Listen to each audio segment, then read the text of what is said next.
or die. I go hard in the paint, yeah, homie, I'm a saint. Ride or die. So this may help me frame the question better too. So it says DNA wire properly is remarkable, and it serves as inspiration for design in the next generation of electronical devices. That's kind of what I meant by the T1000 Terminator joke. Yeah.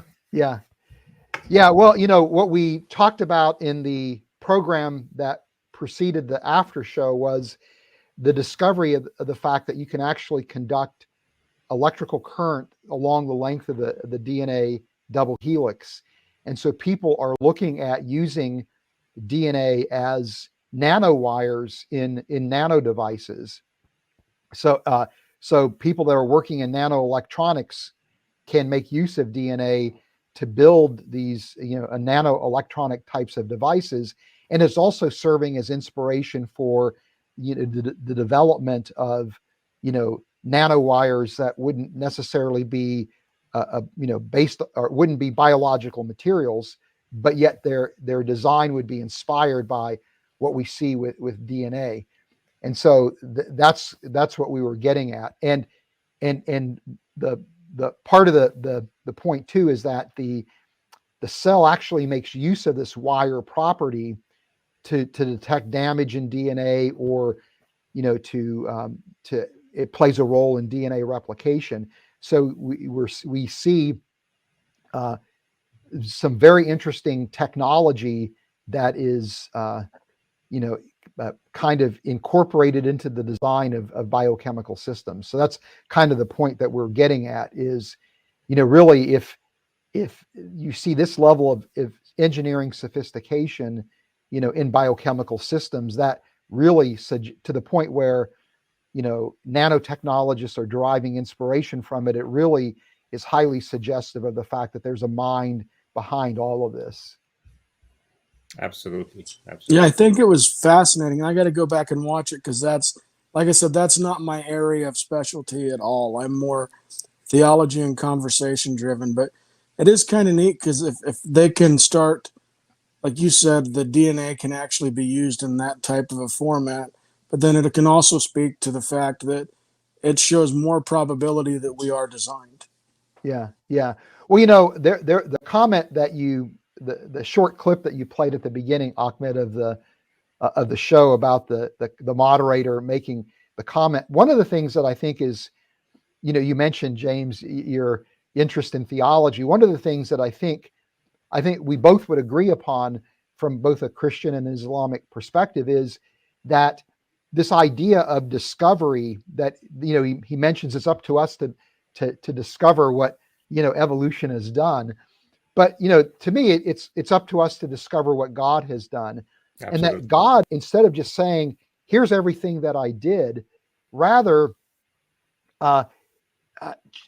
has given us the joy of studying the world around us. And as we do that, we are able to marvel and see God in biology, and as a result of that, worship God and give honor and glory to God.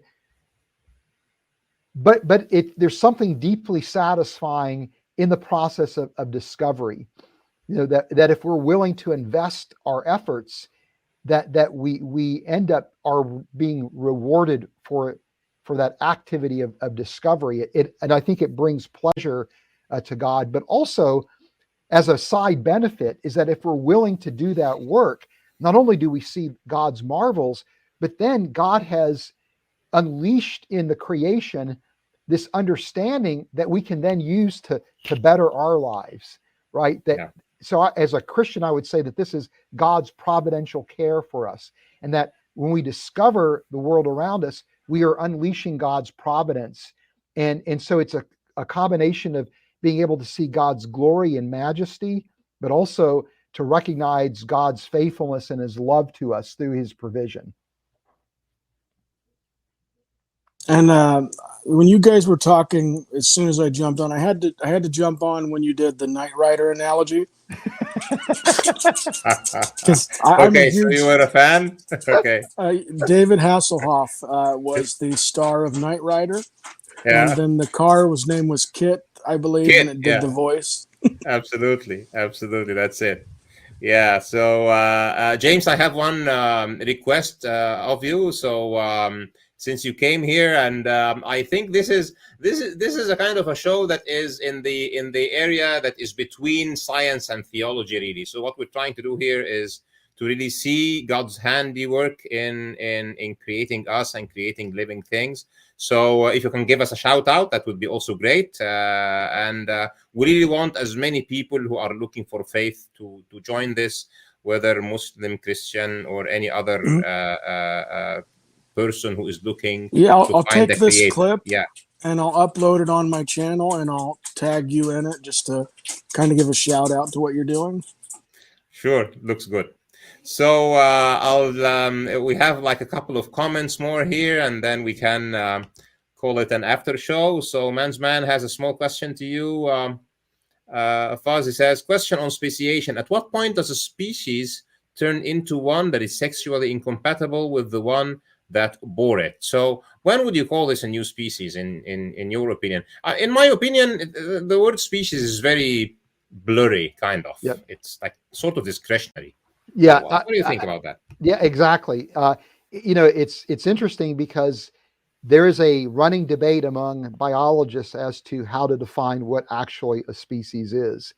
And so when you talk about the idea of speciation, it really becomes unclear as to exactly what you mean by that. It's interesting because there's a lot of phenomena in biology that we intuitively understand, but we can't actually define. So nobody can define what actually life is, right? We can describe life. You and I know if something is alive or if it isn't. Yeah. And it seems to go beyond just experience.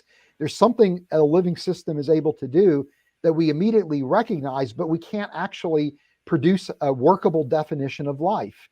Likewise, with a species, we intuitively know what a species is, and we recognize it, but nobody can really define what it is. So it's yeah. So I don't know that I can be of any help to that in terms of answering that question. I think it's also one of those terms that have been hijacked for ulterior motives, because at the end of the day, zoologists or I don't know, biologists would like to define species as this group that can mate and produce fertile offsprings. But then this becomes a reproductive category. And then if you take this and you say that if speciation takes place, which means that the new finch cannot mate with the older finch, maybe just because it will produce a mating sound that the other one will not recognize, or that one animal becomes nocturnal and the other one, is active in the day or whatever, and then you call that a different species, and then you extrapolate that to the extent that you say that mutations can cause speciation in terms of complete differentiation in body plan or new organs or new functions or novel traits, is really a complete far-fetch, and is once again a very bad use of linguistics for serving a specific agenda that is to the least not scientific, to use a term in completely two different contexts to do these kinds of extrapolations, if you know what I mean. I'm not sure if you would agree to this in concept. Yes, yeah. Well, and this is kind of the point of the being aware of the shell game of evolution, where you start with one definition and everybody agrees that phenomena is real, and then the next thing you know, the shells are moving, and now suddenly you're talking about something else completely different, right? Absolutely, it's like magic on in a suburban festival or something. Somebody's playing tricks on the crowd. Yeah. So I think we have a final comment. So dissecting Quran channel. I'm not sure if that means it's positive or negative.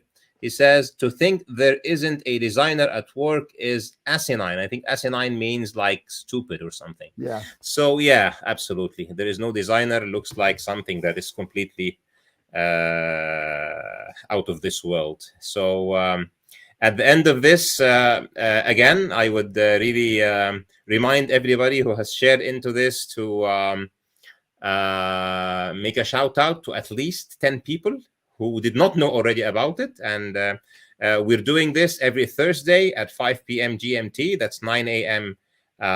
PST. And the after show comes right after. All the episodes are less than 1 hour. So the after show is at the top of the hour, which is 10 a.m. PST, 6 p.m.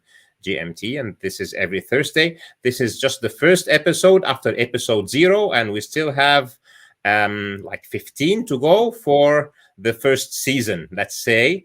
And next time we will actually be talking about this marvelous topic, which is ta-da, even bit parity code.